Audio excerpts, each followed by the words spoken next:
ঠান্ডা ঠান্ডা কোন দেশ থেকে এনে এই কাজগুলো বানিয়েছিল। এগুলো আস্তে আস্তে পানি যাচ্ছে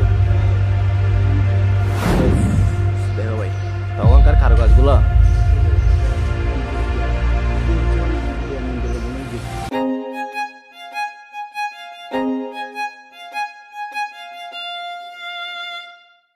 ময়মনসিংহের দ্বিতীয় ব্লগ আপনাদের স্বাগতম। সো আজকে আমি যাব কৃষি বিশ্ববিদ্যালয়, তারপর জমিদার বাড়ি। তো এখান থেকে সোজা যাইতে হবে মুক্তাগাছা জমিদার বাড়িতে। জমিদার বাড়ি ঘুরে ওইখান থেকে একটা কি বলা যায়, কি নাম যে ওই জিনিসটা, ওই জিনিসটা খাবো, যে এটার নাম মন্ডা। একটা এখানে বিখ্যাত মন্ডা। এটা নাকি অনেক পুরাতন, রাজার আমল থেকে এগুলা। রাজারা নাকি ওর দোকান থেকে মানে কোনো অতিথি আসলে এগুলো নিয়ে ওদেরকে খাওয়াইতো, যেভাবে নেয় আর কি, খরচ যেটা ছিল ওইভাবে নিয়ে খাওয়াইতো। তো ওই মন্ডাটা আজকে ট্রাই করবো এবং পুরো ভিডিওতে আপনারা দেখাবো। তো প্রত্যেক সেক্টর আমি আলাদা আলাদা ভিডিও দেওয়ার চেষ্টা করবো, প্রত্যেক জিনিসগুলো সবগুলো ইনশাল্লাহ। তো যাওয়া যাক। এটা হচ্ছে মুক্তাগাছা বা শহর, মুক্তাগাছা জমিদার বাড়ির দিকে। আর নতুন হওয়ার কারণে ম্যাপ ধরে যেতে হচ্ছে আমাদেরকে। তো ইনশাল্লাহ। তো এই হলো মুক্তাগাছা জমিদার বাড়ির গেট, যেটাকে আগে আটানি জমিদার বাড়িও বলা হতো। জমিদার বাড়ির বাইরে একটা সুন্দর একটা নকশা দিয়ে মোটামুটি তাদের অনেক ইতিহাস এখানে লেখা আছে। এই মুক্তাগাছা জমিদার বাড়িতে জমিদার ছিল 16 জন জমিদারই এখানে শাসন করত। যদি আমি আপনাদের সাথে মুক্তাগাছা জমিদার বাড়ির ইতিহাস শেয়ার করি, তাহলে প্রথমে আসবে জমিদার আর্য চৌধুরীর কথা। যদিও বা তিনি এখানে বসবাস করেনি, কিন্তু তার বংশের প্রথম পুরুষ শ্রীকৃষ্ণ আর্য চৌধুরী এখানে বগুড়ার বাসিন্দা ছিলেন। 1957 সালে পলাশী যুদ্ধ শেষ হওয়ার পর নানা কারণে শ্রীকৃষ্ণ আর্য চৌধুরী তার ছেলের বগুড়া থেকে আলাপি সিং এ এসে বসবাসের জন্য সিদ্ধান্ত গ্রহণ করেন। শ্রীকৃষ্ণ আর্য চৌধুরীর ছেলে ছিল 4টি, যাদের নাম ছিল রামরাম, হরেরাম, বিশুরাম ও শিবরাম। বসতি স্থাপনের জন্য তারা আগে এই পরগনায় বিভিন্ন স্থানে ঘোরাফেরা করেন এবং মুক্তাগাছা এলাকা থেকে বসতি স্থাপনের জন্য তারা মনস্থির করেন। এই জায়গাটা ছিল চারিদিকে অরণ্য আর জলাভূমি। মুক্তাগাছা জমিদারের একজন হচ্ছে হরেরাম। এই হরেরামের বাড়ি হচ্ছে এখন বর্তমানে রাজবাড়ি। এখানের ভিতর আপনি এমন একটা জিনিস দেখতে পাবেন যেটা সেই সময়ে কলকাতার বাইরে এবং এশিয়ার মধ্যে প্রথম ঘূর্ণায়মান মঞ্চ হিসেবে বলা হয়। এটি ভূপেন্দ্র কিশোর নাম অনুসারে ভূপেন্দ্র রঙ্গপীঠ নামে এই মঞ্চটি তৈরি করা হয়। 19 শতাব্দীর 30 দশকে যে মুক্তাগাছার আধুনিক ছোঁয়া লেগেছিল, এটি তার প্রমাণ।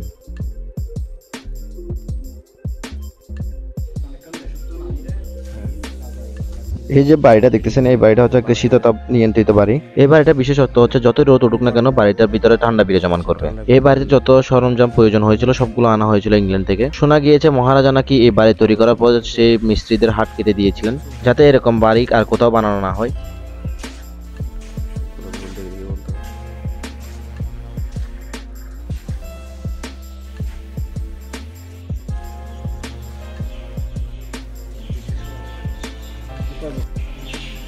এরকম আর কি আজকালকে মনে করেন আমাদের বাড়ি ঘর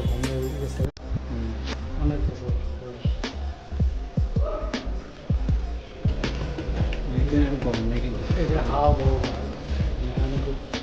গরমের সময় ঠান্ডা কোন দেশ থেকে এনে এই কাজগুলো বানিয়েছে।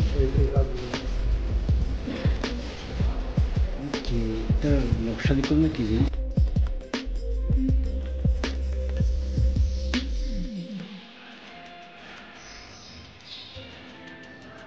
Slow motion.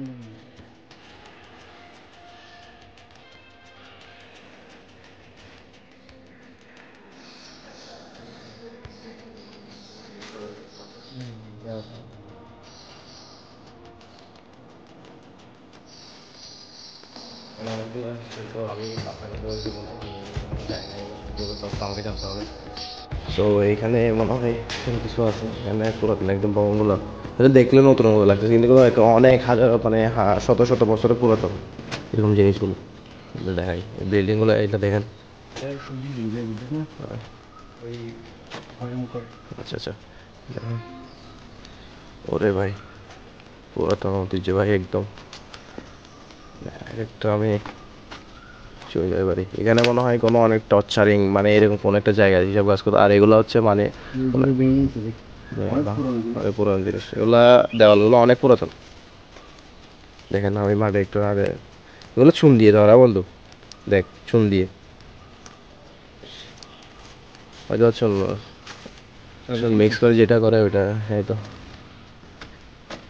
কেউ নাই, এই তো রাজবাড়ি এদিকে। ওকে ওকে, আমি স্বপ্ন দেখি সব কিছু দেখাবো ইনশাল্লাহ। তো রাজবাড়ি যা যা আছে এখানে সবগুলো আমি আপনাকে শো করবো, একদম রুম থেকে শুরু করে সব কিছু। এদিকে দেখেন,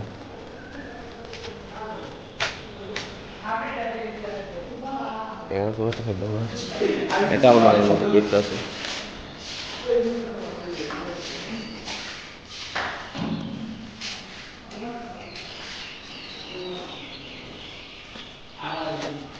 একদম চলো এদিকে চলো, ঘুরে ঘুরে দেখাচ্ছি আমি আপনাদের।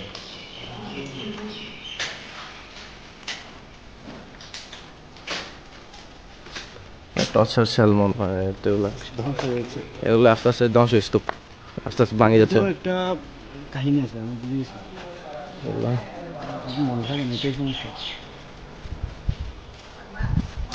সবগুলো দেখে দেখে মনে করতে হবে।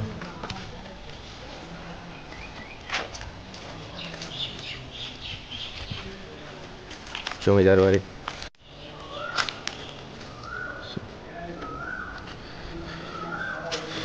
এদিকে চল। তো জমিদার বাড়ির এই যে অনেক দর্শনার্থীরা এখানে আসছে দেখতেছে। আপনার তো একটু এখানে একটা জিনিস খেয়াল করছে আমি জানি না, এখানে যারা আসবেন তারা খেয়াল করতে পারবে, এই জায়গায় যেগুলো এগুলো করা হয়েছে এখানে এই রুমটাতে, মানে এখানে তাপমাত্রা বাইরের তাপমাত্রা অনেক ডিফারেন্স।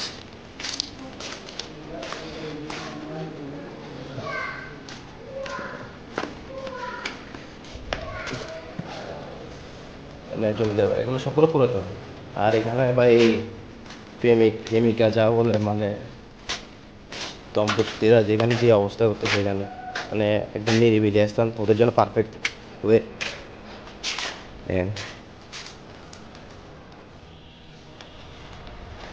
তখনকার রাজারা মনে হয় তখন তো আর রোহা ছিল না, তখন ছাদ কীভাবে দিত, ছাদ দিয়েছে যে ওরা কিসের ওপর, তখন গাছের বিমের ওপর, মানে গাছের বিম করে, যেখানে দেখেন এখানে আচ্ছা হ্যাঁ কিছু লোহাও আছে, লোহার পাতো ইউজ করছে এখানে, কিন্তু গাছটা বেশি প্রাধান্য দিচ্ছে। দেখেন এই হলো পুরাতন, মাশাআল্লাহ স্তম্ভটা দেখছে। যারা চলে গেছে তাদের এখন ঐতিহ্য, মানে একটা কথা আছে না, মানে আপনি চলে যাইলে আপনার রেখে যাওয়া স্মৃতিগুলা, রেখে যাওয়ার স্মৃতি দেওয়ালে দেওয়ালে, কিন্তু এখানে স্মৃতির দেওয়ালেগুলোতে যে অবস্থা করতেছে মানুষ দেখতেছে, এই ভালোবাসা সেই ভালোবাসা সব দেওয়াল আসি উঠে যাচ্ছে। এগুলো দেখেন, এটা দেখেন, এগুলো কিন্তু মানে রাজারা মানে সেই সময় একটা কোনো একটা প্ল্যান করে বানাচ্ছিল জিনিসটা, মানে ঠান্ডা থাকার জন্য। এটা বড় একটা মন্দির ছিল এখানে, এটাই তো মন্দির ছিল। এটা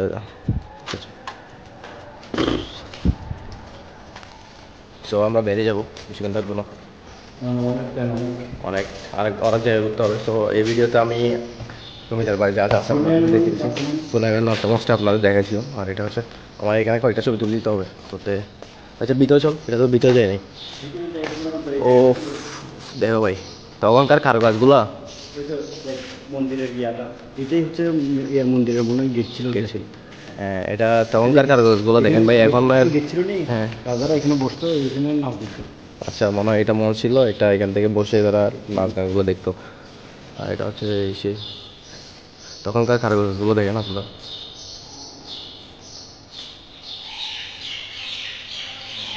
বা এগুলো বলার মতো না। তো যারা আমি একটু ভিডিও করে নিই, এগুলা কালারিং রং করছে মনে হয় মেবি, এই জন্য একটু কালারিং লাগছে। আর এখানে টাইলস করছে মনে হয়, কিন্তু ওটা নতুন নতুন।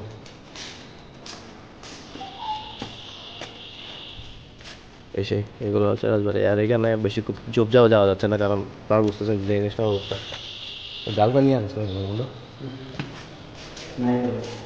এই এসএলসি সবসময় নিজের সিঙ্গেল দাবি করে, কিন্তু ওকে মোটামুটি আমাদের ঘোরা শেষ। আমরা কয়েকটা আরেকটা এদিকে কয়েকটা বর্ণনা থাকলে আমরা পিছন থেকে এখন আমরা যাবো শশীলজ। তো নেক্সট ভিডিওতে দেখা হবে শশীলজের। ওকে বিস্তারিত আপনাদেরকে দেখাবো, ইনশাল্লাহ। নিজেরাও দেখবো। প্রথমবার যাচ্ছি শশীলজ, এবং আপনাদেরকে দেখাবো।